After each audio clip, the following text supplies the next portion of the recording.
Good morning, everyone.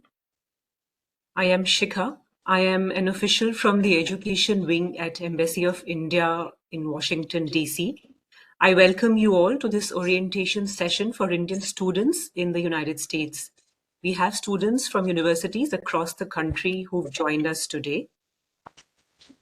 So to make today's session extremely informative and helpful for students, we are joined by attorney Achyutan Sriskandaraja, who is the owner and CEO of Law Offices of SRIS, headquartered in Fairfax, Virginia. The law offices practice in Virginia, Maryland, District of Columbia, New Jersey, and the state of New York. With more than 25 years of experience in the field of law, Mr. Sriskandaraja handles family law and criminal law matters. Let us welcome him. Thank you, sir, for agreeing to connect with the Indian students today. Thank you, Ms. Shikha. How are you? I'm doing well. Thank you all for joining me. I hope this information will be helpful for you all, and I thank the Indian Embassy for hosting this event. Just a little bit of background. I'm very deeply rooted in the Indian culture. I travel to India about 2 to 3 times a year, so I'm very familiar with the country. I've had a chance to travel most of India, so I have seen most of India. And I'm glad to be joining you all, not only as a lawyer, but also a member of the same community. So thank you for having me. Thank you. The session today will be supported by Stuti and Naman, who are students of Masters of Science in Information Systems at University of Maryland. Thank you, Stuti and Naman, for moderating today's session. They have a set of questions related to issues that many a times students encounter in the US. So commencing today's session, I invite Mr. Sris for his opening remarks. Thank you. Before we get into the questions and the issues that are going to be covered today, I want to just briefly touch on anyone who travels to the U.S. needs to be aware of their Bill of Rights. And this is the Bill of Rights that's applicable to all who are residing in the United States. And that is basically the Bill of Rights is the first 10 amendments of the Constitution. It spells out the rights with respect to the government, and some of it does not necessarily apply to everybody living in the United States, but a lot of these rights are guarantees of civil rights and liberties, such as free speech, freedom of press, freedom of religion. It also sets out due process of law and reserves all powers not delegated to the federal government. Basically, it is the enumeration in the Constitution of certain rights that one cannot be denied, and it's retained by individuals who are in the United States. And a lot of people need to know about it just because it's very important that they're aware of their Bill of Rights so that their rights cannot be infringed upon, whether they're visiting or whether they're residents of the United States of America. With that said, I have prepared some basic stuff, but I'm going to leave it to the students to maybe start off, and then we can go from there.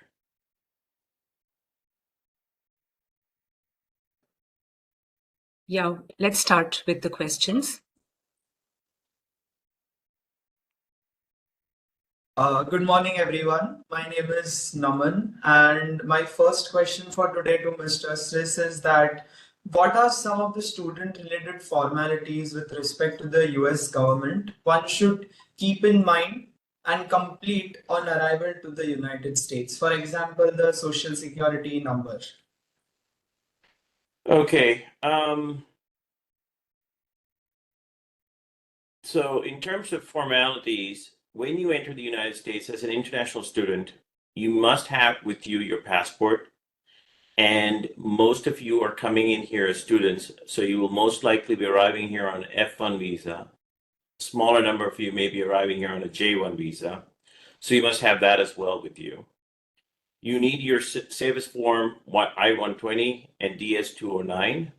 You need evidence of your financial resources if you're questioned as you enter into the United States, and you need evidence of your student status, which is a letter of acceptance, proof of having paid for your tuition, things of that nature, and also your paper receipt for your service.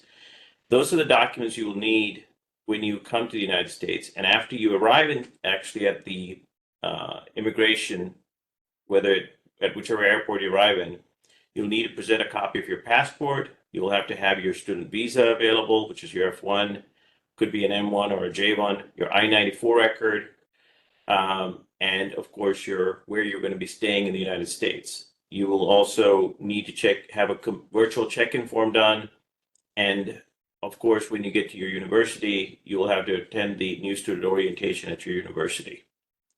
Those are the things that you will have to make sure you do when you first come into the United States.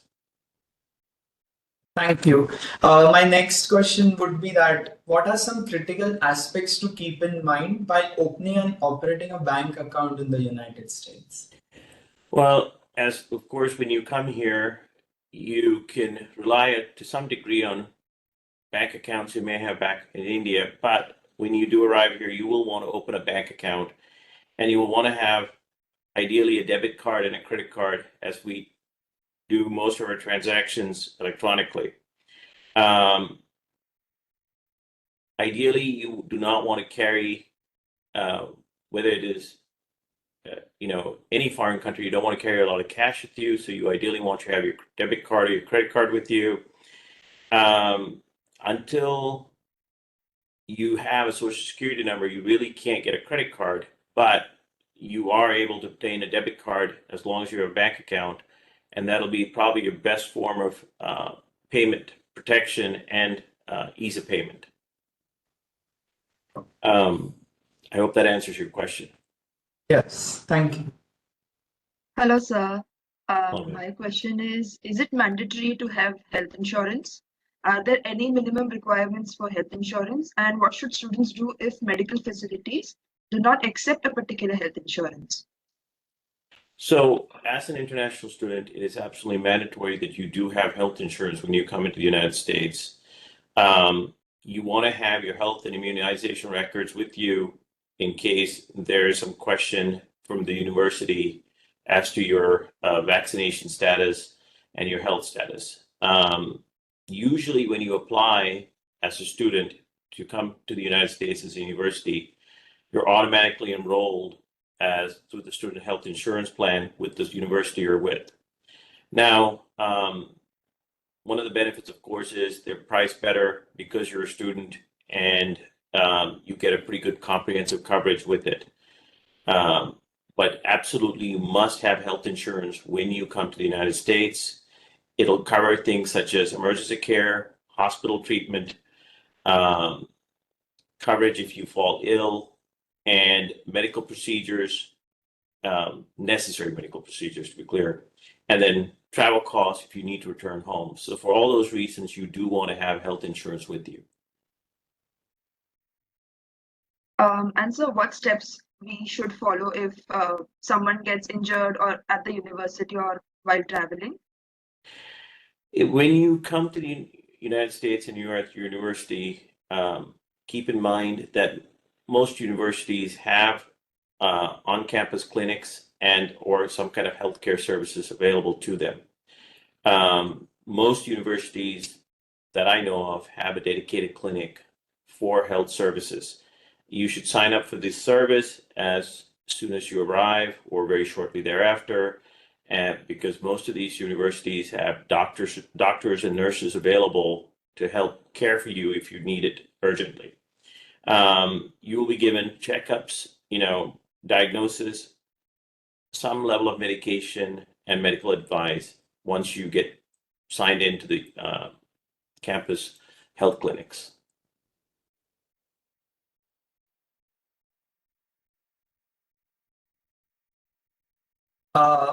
My question is that what aspects should a student consider while looking for any accommodation that is outside the campus? So America, as a general rule, and especially having grown up here, I can tell you the universities generally have a pretty good security system in place to keep their students safe. But if you're going to be looking for accommodation outside of campus, then you will definitely want to go to your university website and look at that. And then you also can go to your international student office to have help in terms of finding offsite housing.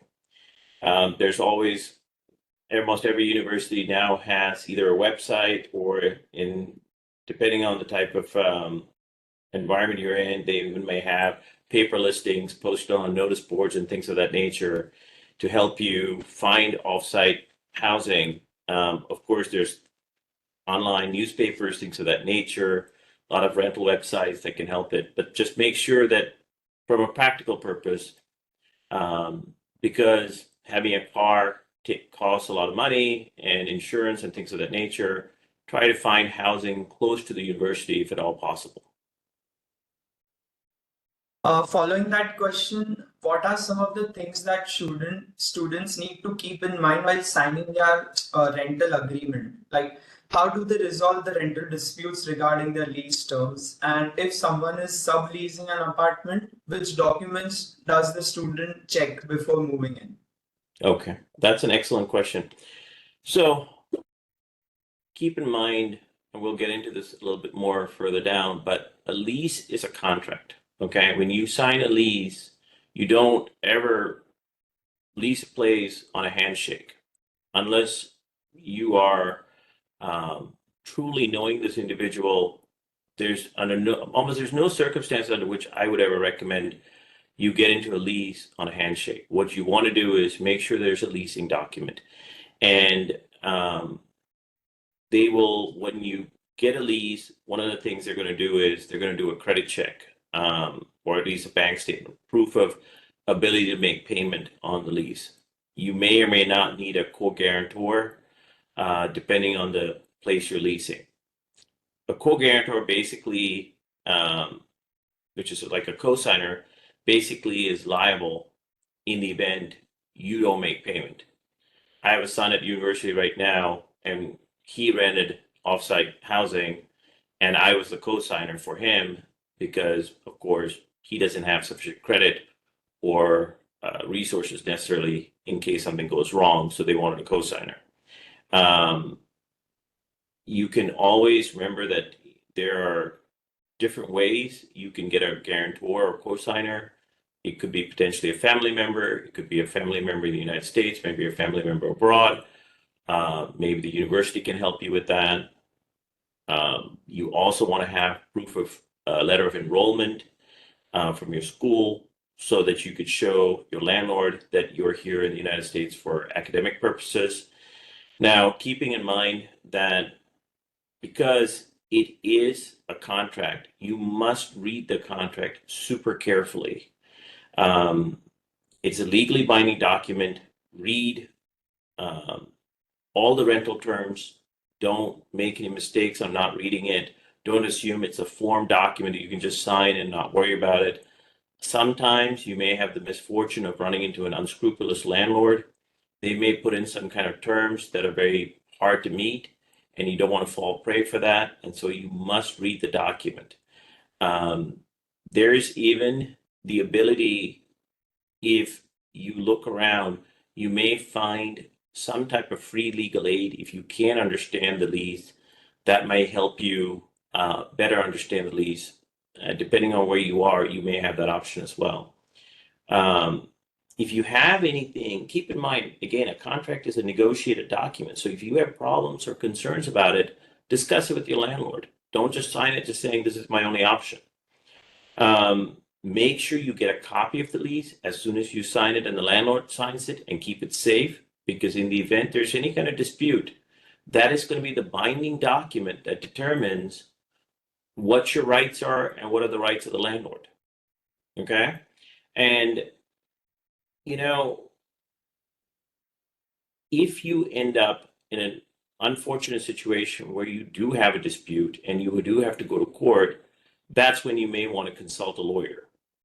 Nothing requires you to have a lawyer to represent yourself in court, but you may want to consider at least getting some advice. And as I mentioned, sometimes there are these free legal aid societies that may be able to help you, at least to help you understand whether you have a case or not, before you decide to think about going to court. So for all those reasons, make sure you have a written lease agreement that explicitly spells out your rights, your obligations, and the landlord's rights and obligations. Okay. What other questions do you have for me? So what if there are legal issues with the rental agreement? Well, if there are legal issues with the rental agreement, there can be, as I talked about, there are sometimes landlords who try to put in what I call hidden fees and or unreasonable fees. If you can't if you're not sure about what's in that rental agreement, you must take the time and effort to talk to somebody who can better guide you. And that could be someone in the community, someone at the school campus. For example, some of the universities, somebody mentioned they're here from Duke University. Duke University is a law school. That law school may provide some kind of pro bono services. You can talk to them and see whether that option is there. And you mentioned you're from Maryland, sir. That has a law school as well. So they may be able to help you with looking at a lease, or other students who need help looking at a lease. Whatever you do, don't just blindly sign it. And going to court, even if you represent yourself, which itself can be very tricky, um, it takes a lot of time out of your life. You're here to study, you're here to try and succeed, and you don't want to waste your time in court. So, again, get good legal advice before you sign a lease. For example, sometimes when you vacate a premises, I hate to say this, but quite a few landlords will try to keep your rental deposit. They'll come up with some excuse to try and keep your rental deposit. And that might land you into a situation where you do have to get a lawyer, or you may have to turn to the court system to try and get your deposit back. So the best thing you can do is, before you sign the lease, make sure you understand it. Make sure you have all your terms clear. And if somebody's trying to put forward a term that you don't agree with, keep in mind that's not the only apartment in town. There are other places to rent from. So look at all your options before you sign any kind of lease. Okay, sir. And how does one deal with unjustified bills while vacating the premises? So that's a great question, and it comes back to the lease. If your landlord is trying to place charges on you that are not realistic, and to some degree you have to do a cost benefit analysis. I understand as a student, it's very expensive to come and study and to gain an education here for a lot of us. So what you want to remember is, you really have to say, if it's $25, probably you're not going to fight about it. But if it's a $2,000 or $3,000 bill, then the one concept that most people are not aware of, if you go online, the court system provides a lot of information online how you can help yourself without having to get a lawyer. So take the time to go online and do some research at the particular courthouse where the county is, and you may find that they give you a lot of information. And keep in mind, by virtue of you all coming to the United States, it's fair to assume you all are very intelligent. You can read, you can write, you can understand English. So go online, do the research, and at that point decide whether you need to take your landlord to court or not, whether there's some way you can reach a settlement with your landlord and exit the property without having problems. Because at the end of the day, you don't want to have headaches of dealing with the court system if you can avoid it. My next question is that who do I contact in case of any emergency at my house or at the campus? So the nice thing about the universities is they're very receptive to the fact that they have foreign students who are coming there, and they do provide a lot of services to foreign students. So the first thing I would do is contact your university liaison and say, here's the problem I'm running into. Of course, if there is a true emergency, you've been in a car accident or somebody, God forbid, broke into your house or anything else, do not hesitate to call the police. They're here to help you. They will respond and they will give you emergency services. Keep in mind, there's medical services, law enforcement services, fire services, all of that nature. Of course, reach out to the university representative and also reach out to a friend, reach out to family. Do not hesitate to reach out to your network and alert them about the problem you're having, because they are the ones who can best guide you and help you. But if it's a true emergency, please immediately dial 911 and get the help you need. My next question is, what do I do in case if I face any social abuse, like discrimination or some harassment on the campus or from any university officials? So we talked about the Bill of Rights when we started, and that's why I kind of talked about it. You really do need to make sure you understand your Bill of Rights that you're entitled to in this country. You're supposed to be free from any kind of discrimination or abuse. And if you run into it, you must keep in mind you do have a legal remedy. However, that does not mean you immediately escalate into litigation or going to court. If it's a university official and you think it rises to the level where you should document it in writing, write them a letter. Write them a letter to your university representative and say, this is a situation I ran into. This is not fair. This is not appropriate. And see whether you have redress through the university system. If it's the type of situation where you really think you have been discriminated based on the law, for example, you have rights through the court system. You can always turn to the court system. But first, if it's, again, it's a degree of urgency or degree of seriousness. If you can resolve it by a simple communication, do so. But if not, then you can turn to the university for help. Keep in mind that as an educational institution, they're required to protect you and your rights and to keep you in a safe environment and prevent you from suffering from discrimination.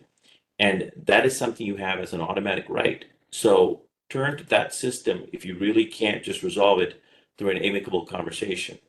Also, there's the Office of Civil Rights that'll force if it's a federal funded entity or it's a federal entity, you will have protection through the United States government itself, laws to be protected from that. And there is that option, keeping in mind that there's the Title 6 of the Civil Rights. There is also Title 9, which is the one that addresses education institutions. So there are a wide variety of rights you can turn to, or a wide variety of laws you can turn to that'll help protect you and safeguard you. Again, the Bill of Rights gives you civil rights, and those cannot be infringed on. And if they are infringed on, you can turn to governmental agencies to protect you as well, in addition to the university. Thank you. Thank you so much, sir. So now we'll move on to the questions on the legal front. What kinds of employment opportunities are eligible under F1 visa? So under the F1, you're entitled to 3 types of off-campus employment, which is your curricular practical training, which is also known as CPT, your optional practical training, which is your OPT, and then there is the STEM optional practical training, which is also part of OPT. You're also eligible to work off campus. Your first year, you can work only 20 hours a semester, 20 hours a week. But then after that, you will be entitled to the CPT and the OPT options once you cross certain thresholds. And then also, M1 students have the option of practical training after they complete their studies. And sir, do I need to file a tax return while I'm in US? So you do have to file a tax return if you are earning income, and that's the key component. If you earn income, you do have to file a tax return. Your income is considered wages and compensation, salaries, tips, interest, dividends, prices and awards. Most scholarships, educational scholarships excluded, and I just kind of want to touch upon this briefly because it is very important. You don't pay taxes on educational scholarships for things, and educational expenses are things like tuition, fees, books, supplies, equipment received for the course of instruction. But if you receive more money than that, you will need, once it exceeds those expenses, you will have to include that in your income. So you just need to be aware that depending on the type of scholarship you have and what it covers, you may or may not have to pay income taxes on that. My question is, what is the importance of the social security number and the individual taxpayer identification number? What is the process to get them? So the social security number and the individual taxpayer identification number. So the social security number, you are to complete form SS5A, application of social security card, and go to your social security administration, local social security administration office. And your social security is used, it's an individual number used for a purpose of tax and wage reporting purposes. Your ITIN is a 9-digit number, and that's for those who are not eligible for Social Security. So that depends on your status in the U.S. in terms of getting a Social Security card versus an ITIN number. Both are for tax purposes, and then for your ITIN, you need to complete IRS Form W-7 application, which is for IRS individual taxpayer identification number, and also you'll need to be able to provide them with documentation to substantiate your foreign status and your identity in the U.S. Okay. And in how many weeks or months do I have to find an internship or a job so that after my graduation, so that I'll be able to stay in the US? So after you graduate from, or you're about to graduate, you can get optional practical training, which is something that is provided, which is an extension of your F1 visa that allows you to stay in the US legally after you graduate. Your post-completion OPT permits your non-STEM graduates to work in the US for up to a year. And if you are a STEM graduate, then you get to stay in the United States for up to 3 years, provided you have that job available for you. Sir, can you provide more details on CPT and OPT period and extensions? Certainly. Your CPT must be completed while you're still enrolled at your college or university. Your OPT can be completed before or after graduation. Keep in mind that you're eligible for 12 months of practical training if you're non-STEM. So if you used up all of your OPT or CPT while still enrolled, you will not be eligible for your F1 extension. So you need to think about that carefully and plan it accordingly if you plan on applying for your OPT or CPT. However, if you enroll in graduate school, then you again become eligible to have an OPT or CPT. Again, keep in mind that if you're in the STEM program, you are entitled to that extension of the STEM OPT, and that allows you to work another 24 months after graduation in the United States. So if a law enforcement officer stops me and questions me at any time, what should a student do? In which situation do I have the right to an attorney?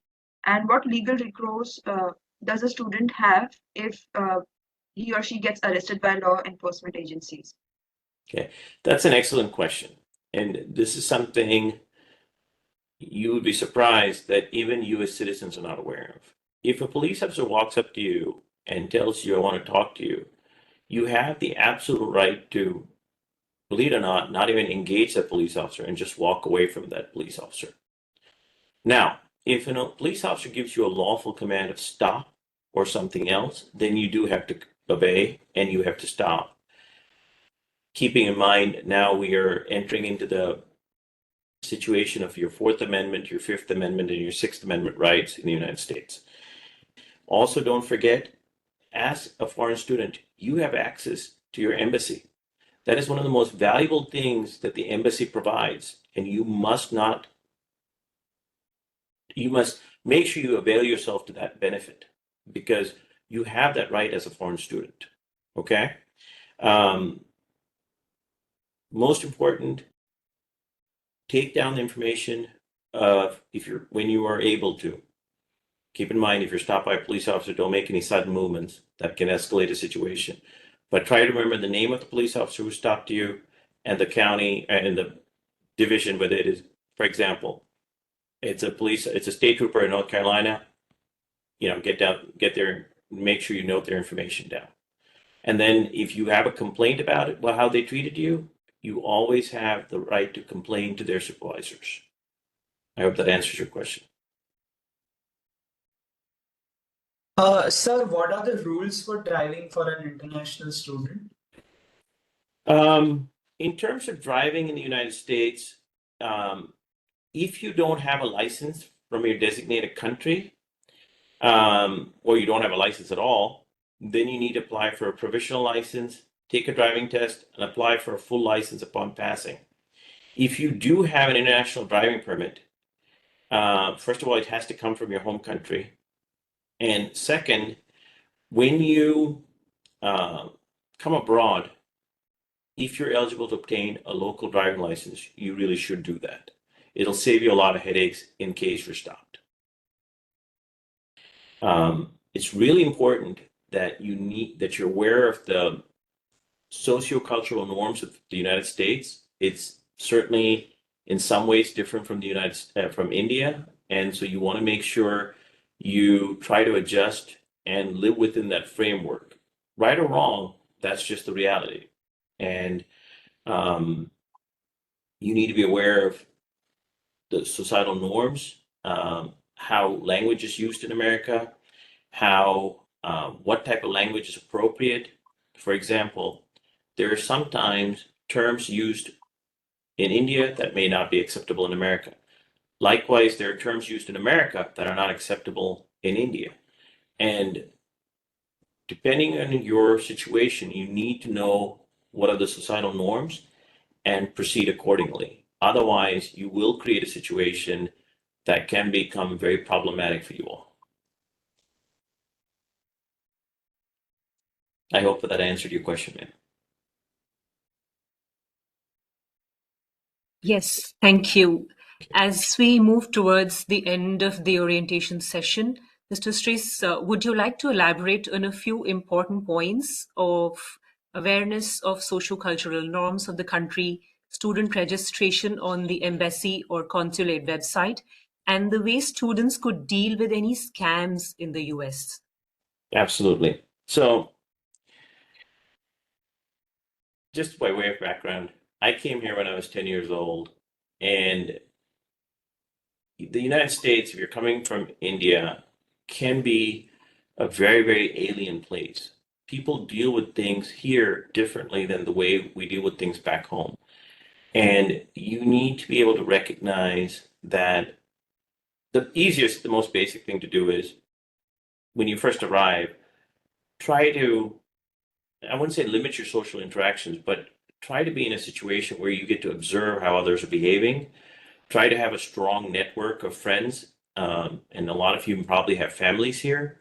So, try to go around with them initially till you really learn how the system works. And keep in mind, there are certain words in the United States that may be acceptable in other parts of the world, but are not acceptable. And I'm not going to mention them here, but keep in mind, you really must be aware that you cannot say certain things, because if you do say certain things, it can very quickly escalate from a simple verbal confrontation into a physical altercation, which is the absolute thing you want to avoid if at all possible. If someone says something to you, take note of it. Keep in mind, you all have cell phones. You can quite quickly or quietly record, whether by video, audio, whatever somebody's doing to you, and exit the situation and seek help. Do not let it escalate into a physical altercation. Okay? That's the most important thing I need everybody to understand here is just because somebody says something doesn't mean that we have to respond to it. We're the adults. We can step away. We can calmly look at the situation. Keep in mind, when you're 18 in the United States, you're an adult. The laws of the United States will apply to you, and you're not going to be treated as a young person. You're going to be treated as an adult. The law doesn't care whether you're 18 or whether you're 25 or 35. You're all treated equally as an adult. And as such, it can have severe implications if you allow a physical altercation or some kind of other altercation to take place. So absolutely do not engage in certain language. Be very careful about what you say in public. Do not engage. The one mistake I see that can easily come on your lives is when you're on social media. Be careful about what you say, because as we see in the news today, social media can come back to haunt you very, very badly as you progress down your journey of education. So it can cut off opportunities. You don't want that to happen. Be very careful about what you say on social media. Having said that, I want to talk about the consulate website. And I also want to talk about the fact that it is truly essential. And when I say essential, it's not required, but it's strongly suggested or advised that you register with the University of India, the Indian Embassy website. The Embassy of India in Washington, D.C. Has a link on their website. You can register with them. You can give them your contact details, and that's going to help you reach out to them if you have any kind of emergencies or exigencies that you need help with. Because why? They're going to immediately know who you are when you reach out to them, as soon as you provide some credentials or some authentication information, and they can then determine what resources they can provide you. Second, when it comes to dealing with scams, you really got to be careful. The most basic scam, and I get them all the time, okay? Your cell phone, nowadays, they give you a lot of tools to help identify whether it's a spam call or not. Scam calls, and I just had one recently. I got a phone call from the IRS saying my assets were frozen and my account social security number is frozen. And I'm thinking to myself, what a joke. That obviously cannot be true, because the IRS is never going to call me. They're going to send me a letter. I know that. But unfortunately, sometimes you may not realize that. People who engage in scams, they're trying to trick you. They're trying to rely on your fear, your uncertainties. Bottom line, almost no governmental agency is ever going to call you. For one simple reason, they don't have the time to do that. They'll send you a letter. If they need to get in touch with you, they'll send you a letter. If somebody calls you and tells you, I'm calling you from the FBI, I'm calling you from the police department, I'm calling you from IRS, 99.999 times, that's a scam. It's just a scam. And just automatically recognize it's a scam and go, thank you, I'll call your main number later. Click, done. That's the end of it. And then you can just block that number, okay? So don't ever believe that any government agency is going to reach out to you. They will either reach out to you by, and keep in mind, it's not only phone calls, it's also emails. You can get emails. One of the most common things is, and I'm not suggesting any of you have done this, but let's say you visit a website. Those websites are designed to sometimes glean your information, get your information, your contact information, and then they're going to call you and say you've done something illegal. 99.9%, you're not done anything illegal.